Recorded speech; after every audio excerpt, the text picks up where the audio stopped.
Okay, सो आज का हमारा जो क्वेश्चन है that is how constitution will make the future of the company better and efficient. Question is how constitution will make the future of the company better and efficient. Efficient. तो चलो सबसे पहले वरना हम ये समझते हैं कि फ्यूचर क्या होता है। ओके, ठीक है ना। और ये जो दो वर्ड्स हैं, दो जो पैरामीटर आपने तय किए फ्यूचर को कैलकुलेट करने के लिए, बेटर और एफिशिएंट, इनको समझ लेते हैं, देन हम कॉन्स्टिट्यूशन पे आते हैं। तो my first question is what is the concept of future. Future क्या है? ओके, मतलब हमारी जो कॉन्स्टिट्यूशन के अकॉर्डिंग आप फ्यूचर क्या लेना चाहते हैं? फ्यूचर के हम कई तरह से डिफाइन कर सकते हैं। आपका पैरामीटर यहाँ पे क्या है? सी मैं यहाँ पे जो कॉन्स्टिट्यूशन का फ्यूचर देख रही हूँ that is generation to generation. Generation to generation. Generation. फिर आपके अकॉर्डिंग बेटर क्या है? See better is like continue improvement. Continue improvement. आज से कल बेटर है, कल से परसों बेटर है, परसों से नेक्स्ट डे बेटर है, that will be called you know better. या और एफिशिएंट का मतलब क्या होता है आपके अकॉर्डिंग? आप मुझे लगता है कि बेटर और एफिशिएंट थोड़े से कोरिलेटेड है, because efficient is the term of better वाली। मतलब जैसे जो बेटर का टर्म है, हम जब बेटर को भी और बेटर करने लगे that is efficient. Like better में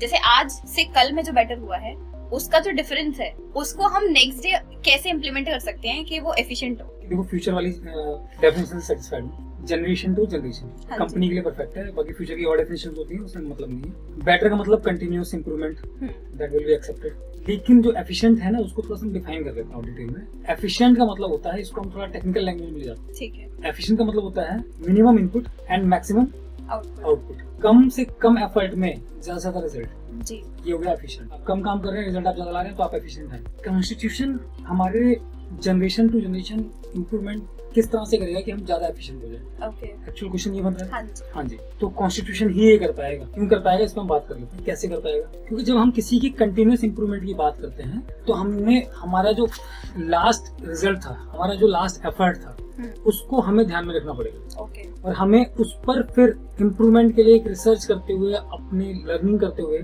पास्ट रिजल्ट से, पास्ट एफर्ट से हमें कुछ बेटर के लिए एक प्रोसेस बनाना पड़ेगा। ओके, ठीक है ना। तो कॉन्स्टिट्यूशन क्या करेगा, इस पूरे प्रोसेस को, इस पूरी स्ट्रेटेजी को रिटर्न करेगा आपको जी, ठीक है ना। कॉन्स्टिट्यूशन कंपनी को ये बताएगा कि नेवर बी सेटिस्फाइड। ओके, ठीक है ना। मतलब कि अगर आपने आज 1 करोड़ का टारगेट अचीव कर लिया है तो आप वहाँ पे होल्ड नहीं कर सकते, मत करो, आपको बेटर करना है। ओके। एक इसके केस स्टडी है, बहुत फेमस केस स्टडी है, बहुत लोग बातें करते हैं, सारे एमबीए स्टूडेंट जानते हैं। Okay. Well known case study है कोडेक कंपनी की। ओके। कोडेक के पास पूरे वर्ल्ड का 90% मार्केट था कैमरा का। ठीक है। और जो कैमरे चलते ना पुराने रील वाले, रील चलती थी उसमें फोटोज बनती थी और भी। देन क्या हुआ कि डिजिटलाइजेशन स्टार्ट हुआ, डिजिटल कैमरास आने लगे, कई कंपनीज ने, कैनन ने और सबने ओके डिजिटल पे काम करना स्टार्ट किया। तब कई लोगों ने कोडेक से कहा कि आप क्यों नहीं डिजिटल में एंटर करते हैं, टेक्नोलॉजी इनोवेट हो रही है, काम कर रही है। तो according to me case studies तो बनती हैं, लेकिन ये मेरा मानना है उनके पास इस तरह का कोई कॉन्स्टिट्यूशन नहीं था कि हमें अपने आप को टाइमली इनोवेट करना है, टेक्नोलॉजी के रिस्पेक्ट में इम्प्रूव करना है। तो उन्होंने उस बात को सिरे से काट दिया और उन्होंने ये कहा कि we are very big to fail. हम इतने बड़े हो गए कि हम फेल नहीं हो सकते। हमारे पास 90% मार्केट है उसका कैमरे का। ऑलराइट। आज कोडेक खत्म हो गया। ठीक है। डिजिटल कैमरों ने मार्केट कैप्चर कर लिया, लोगों को भूलने का झंझट नहीं है। वो कैमरा खरीद के लाते हैं, उसमें मेमोरी कार्ड होता है, वो मेमोरी कार्ड से फोटो इकट्ठी करके अपने लैपटॉप पीसी में डाल लेते हैं, उनकी प्रिंटेड कॉपी निकाल लेते हैं, फिर मेमोरी कार्ड को फॉर्मेट करके फिर लगा लेते हैं। पहले से कन्वीनियंट हो गया और कोडेक खत्म हो गया। अगर किसी ने अपने कॉन्स्टिट्यूशन में ये डाला कि हमें टेक्नोलॉजी रिवोल्यूशंस को एक्सेप्ट करना होगा, हमें मैनेजमेंट के रिवोल्यूशंस को एक्सेप्ट करना होगा और हमें इस पे काम करना पड़ेगा और रेडी रहें कि उसको अडॉप्ट करने के, तो वो किसी के लिए सोचने के लिए, उनको ये मीटिंग करने के लिए, डिस्कस करने के लिए अलग से नहीं बैठना पड़ेगा। उनका कॉन्स्टिट्यूशन ये कहेगा कि आपको ये प्रोसेस में करना है, ऑटोमेटिकली करना। और ये first generation, second generation, third generation, fourth generation जब भी होगा वो कॉन्स्टिट्यूशन उठाएंगे तो उनको लगेगा कि हाँ, हमें नई टेक्नोलॉजी अपने काम के लिए अडॉप्ट करनी है, उसको रिसर्च करनी है, उस पर सोचना है, सीखना, उसको हमें अपनी कंपनी में प्रोसेस में लेके आना है। जो कंटिन्यूसली जो इम्प्रूवमेंट है बेटर करने के लिए, बिकॉज उसमें दिक्कत नहीं आई, ठीक है ना। क्योंकि हमने एक फंडामेंटल तय कर दिया कि आपको कंटिन्यूसली इंप्रूवमेंट पे वर्क करना है, उसके फंडामेंटल्स कुछ भी हो सकते हैं। आपको 1 करोड़ का टारगेट आपने अचीव कर लिया है तो वहाँ रुकना नहीं है, आपको 10 करोड़ का मार्केट अचीव करना है। आपने 100% मार्केट अचीव कर लिया है तो भी आपको बेटर करना है। आपको आप 100% पूरे वर्ल्ड का कस्टमर आपके पास है तो आपको सेम टेक्नोलॉजी उनको नहीं देनी है, आपको टाइम के अकॉर्डिंग उनको इम्प्रूव करके देना है। तो इस तरह के बेसिक फंडामेंटल्स, वो चाहे क्वालिटी पैरामीटर पे हो, चाहे टेक्नोलॉजी रिवोल्यूशन पे हो, चाहे मैनेजमेंट के टर्म्स हो, चाहे कस्टमर सपोर्ट पे हो, चाहे ऑफिस के इंटरनल मैनेजमेंट के हो, चाहे एम्प्लॉय मैनेजमेंट को, इस तरह की सारी चीजों को आप जब रिटर्न करते हो और उसके बेसिक प्रिंसिपल में आप फंडामेंटल में डाल देते हो कि कंटिन्यूअस इंप्रूवमेंट हम करना है, पहली चीज तो होगी बेटर होंगे। ठीक है, दैट इज ऑलरेडी रिटन। और बेटर होंगे, रिजल्ट्स अच्छे करेंगे, तो बिना एफिशिएंट हुए नहीं कर सकते। कभी कोई कंपनी बेटर होने के लिए ये नहीं कहेगी कि मैं ज्यादा अपने रिसोर्सेज लगाऊं और रिजल्ट कम लेके आऊं, मैं ज्यादा फ्यूल गाड़ी में डालूं और मेरी गाड़ी माइलेज कम दे। इस स्टेप पे तो टेक्नोलॉजी पे कोई काम करेगा नहीं। जो बेटर पे जाएंगे तो कहीं ना कहीं इनपुट्स को मिनिमाइज करने पे और रिजल्ट्स को ज्यादा करने पे, मैक्सिमाइज करने पे ध्यान देंगे, क्योंकि बेटर का मतलब ये हो गया कि इस पे आपको फोकस करनी पड़ेगी। जनरेशन टू जनरेशन कॉन्स्टिट्यूशन को बनाया जाता है कि हम अपनी नेक्स्ट जनरेशन को